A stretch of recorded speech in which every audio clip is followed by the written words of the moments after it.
What we're going to be talking about today is really how to schedule your day for running your janitorial business. This is, weirdly enough, one of the biggest questions that I get.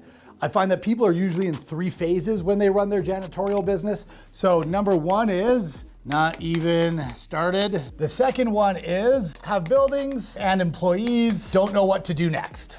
Okay, so maybe you got 10 buildings, employees in all of them, and you're like wondering where you go.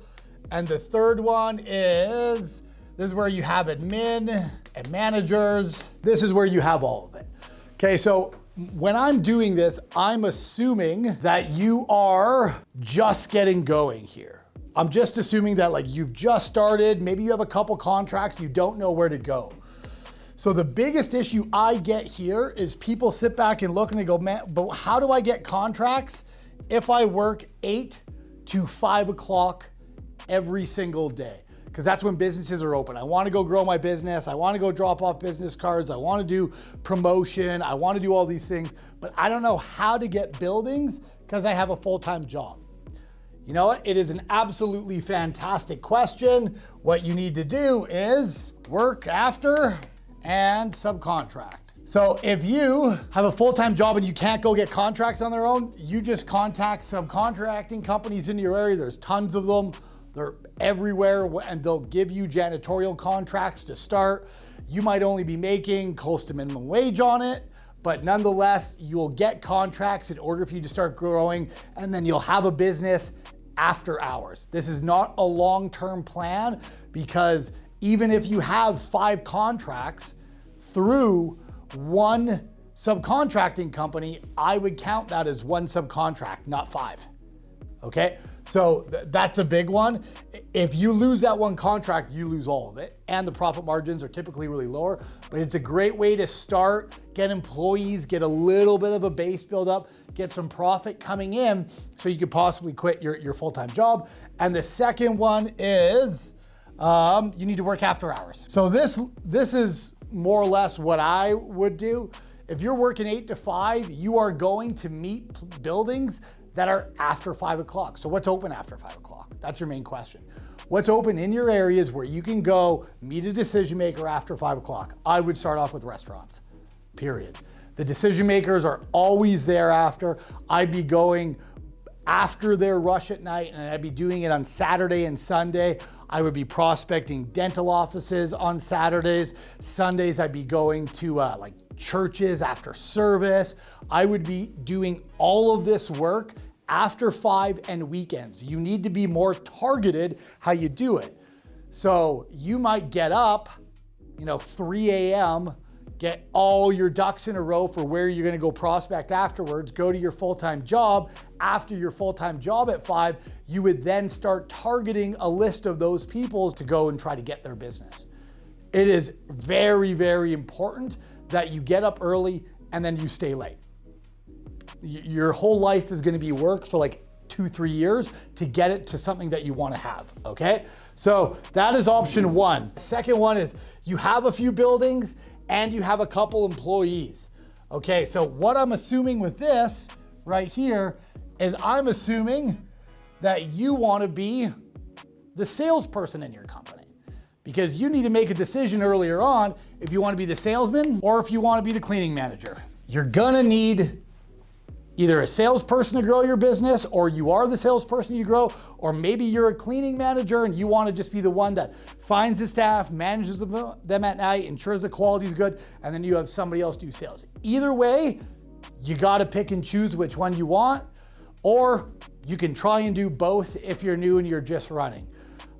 These are 2 different skill sets. Very, very difficult to do this during the day, grinding it out there, doing it, and then working till 3 a.m. doing this, and then getting up at 5 a.m. to get your day going. Like this is very difficult. This is where I floundered. I tried to do both, so we grew slowly, and then all of a sudden I was like, all right, I'm gonna hire somebody to do this, okay, and then I'm gonna do this.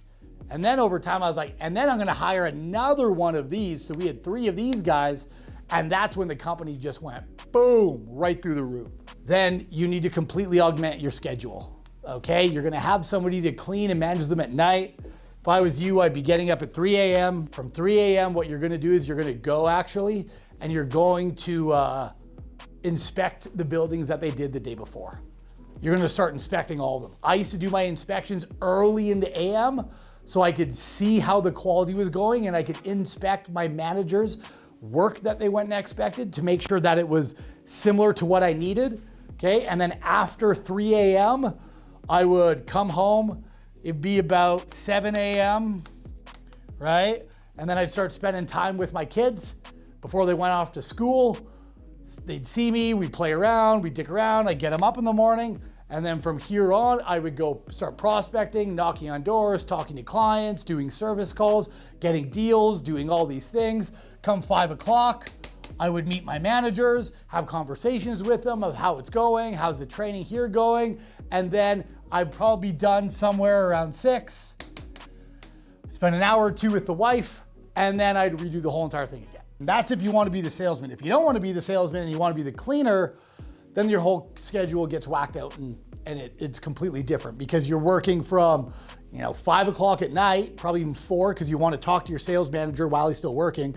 And then you're working all the way to like 3 a.m., 4 a.m. to do stuff, coming home, spending some time with your kids before they go to school, and then you're sleeping during the day. And then we're gonna go here, let's say you're phase 3, you have administration staff, you have managers at night, you possibly have sales staff, and what you're doing is you're starting to step into the role of leadership and CEO. I would then possibly suggest the schedule that I'm on right now.